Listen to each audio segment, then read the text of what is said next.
selleks helistame kloostri taha metsa tavaliselt ja küsime üht-teist, aga Siim peaks meil telefonil olema. Tere hommikust, Siim! Perekonnimega Metsmaa, tere hommikust, Siim! No tere hommikust teile! No juba üleval. Hoolimata sellest, et täna tegelikult sul ei olnud vaja raadio pärast ärgata. Meie saime teada, et veel raadio kõrvalt teed sina noortebändide festivali vead. On see õige informatsioon? Kuule, et on juhtunud jah niimoodi. Juba mitu korda. Ma ei ole julenud su käest küsida, aga kuidas see niimoodi siis juhtus? Kuidas said endale sellise asja kaela? Kas sa ise tahtsid või keegi pani? Ei, ma arvan, et ma pigem ikkagi tahtsin, et kunagi meil oli selline asi, oli huvikeskuses nagu Saaremaa diskorite klubi. Ja siis me seal tegelesime igasuguse sellise helitehnilise asjaga ja niimoodi. Ja siis kuidagi sealt sai nagu idee tuli kunagi, et võiksime teha Saaremaa noortele bändidele sellise festivali. Ja kuna mina olin juba selle heli poole peal seal nagu huvikeskuses ka tegelesin ja toimetasin, siis ma nagu sattusingi selle bändifestivali juurde ka. Nii et sa oled algusest peale põhimõtteliselt selle Saaremaa noortebändifestivali juures olnud? Just, jah. Ja aasta siis oli? Kui kalkulaator appi võtta, siis 2007 äkki või? No, siis on 9 aastat kaugemalt tagasi minna. Järgmine aasta on juubel siis ju? Jubilee on tulemas, jah. Okei. Kas praegusel hetkel või ütleme siis käesoleval aastal sa toimetad selle festivaliga üksi või on sul mingisugune abivägi ka? Mul on abivägi ka. Ütleme niimoodi, et huvikeskusest Lii vanem ja temaga kahekesi me seda asja siin toimetame juba mitu aastat järjest. Ja annab kahekesi festivali teha küll? Jaa, selles mõttes, et asi on kuidagi nagu väga hästi jooksma läinud, et nii-öelda helitehnika on ju samasugune, bändid ikka teevad samamoodi muusikat, et midagi nagu oluliselt ei muutu. Lihtsalt tulevad uued bändid ja...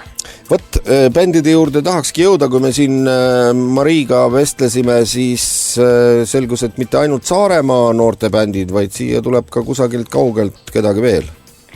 Ja meil on Viljandist esindus olemas, on Tallinnast, Raplast, Paidest, Orissaarest ja siis ka Kuressaare.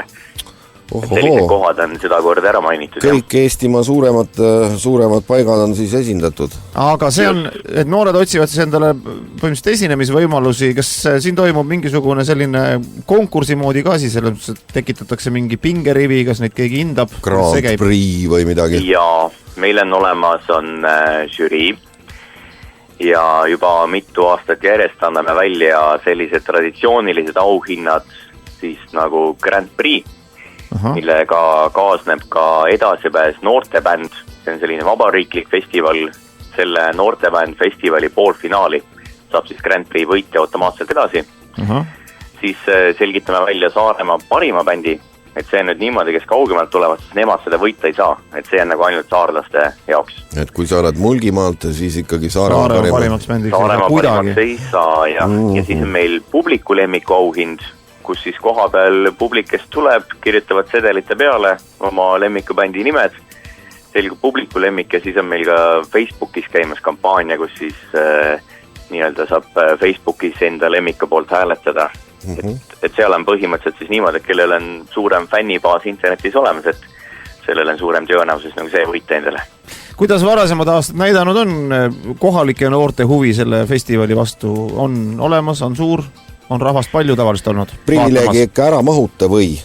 Et mahume ikka ja tegelikult sel aastal on veel niimoodi läinud, et ma olen pidanud hakkama juba ära ütlema bändidele, aga ma olen ka varem ütlenud, et meil on nagu selline koht hetkel, kus nii-öelda vanemad bändid on juba eest ära läinud, kes on mandrile kooli läinud, oma bändi tegemise pooleli jätnud ja need uued noored bändid ei ole nagu nii palju julgust veel endale saanud sisse, et nad julgeksid tulla osalema. Nad mõtlevad, et see on nagu suur festival ja et ei julge veel, et selline vaheetapp on praegu. Nii et... Arvan mina. Aha, aga... Kui nendest stiilidest rääkida, siis kuidas see palett tavaliselt olnud on? Kas see noorte bändide festival, see kõlab kuidagi või tundub kuidagi üsna pigem niisugune raskemat sorti muusika või on see tegelikult nii või? No ütleme niimoodi, et stiile ma olen nagu küsinud ka ja kõige rohkem käivad läbi siit sellise stiili nagu pop ja rock. Ahah, nii et ei ole alati väga hull ja karm muusika. No muidugi on olemas siin ka metalcore, hardcore, post-hardcore, sellised sõnad tulevad välja. No ja siis on olemas ka näiteks jazz, indie, post-rock. Oi, siis on ju päris... Nii et ütleme niimoodi, et igale maitsel ükest funky ja...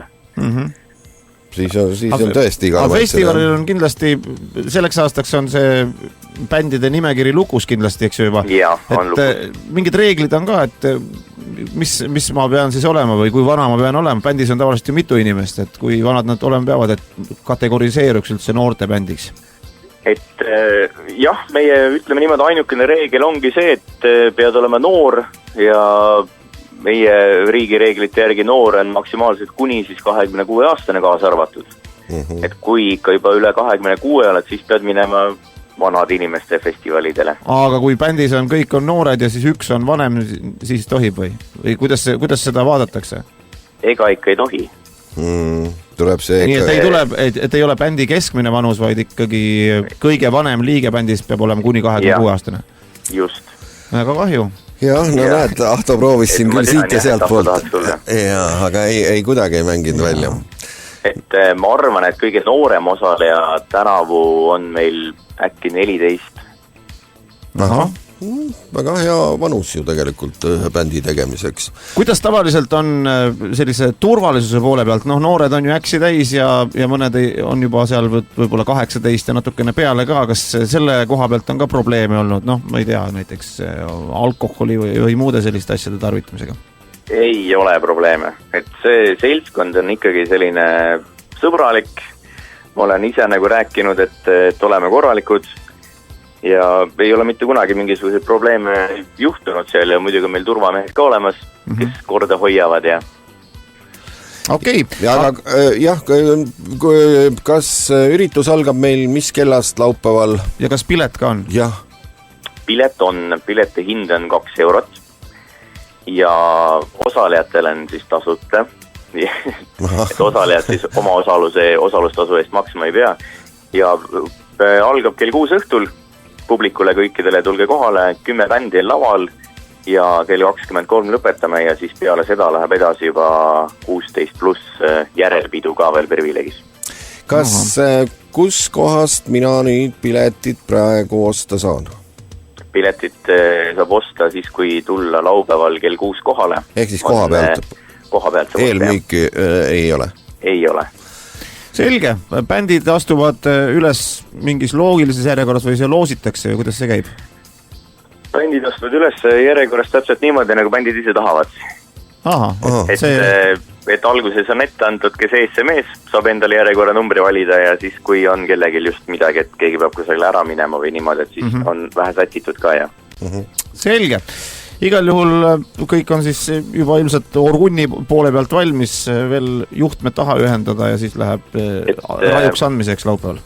Korra mainin veel nii palju ka ära, et kes ise kohale ei saa tulla, kas või näiteks mandrilt, siis sel aastal on meil live videoülekanne tulemas. Nii. Aha. Et selle leiad üles meie kodulehekülje pealt bandifestival.ee ja live ülekanne läheb ka Saarte Hääle kodulehekülje peal ülesse. See on äge. Koos heli ja pildi ja kõigega. See on äge.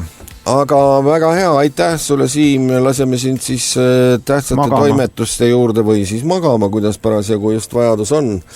Ja soovime edu, et festival ilusti korda läheks. Ja kestaks ja see juubeli oma ikka ka tuleks järgmine aasta. No juubel tuleb kindlasti. Selge. Selge, aitüma Siim ja ilusat päeva.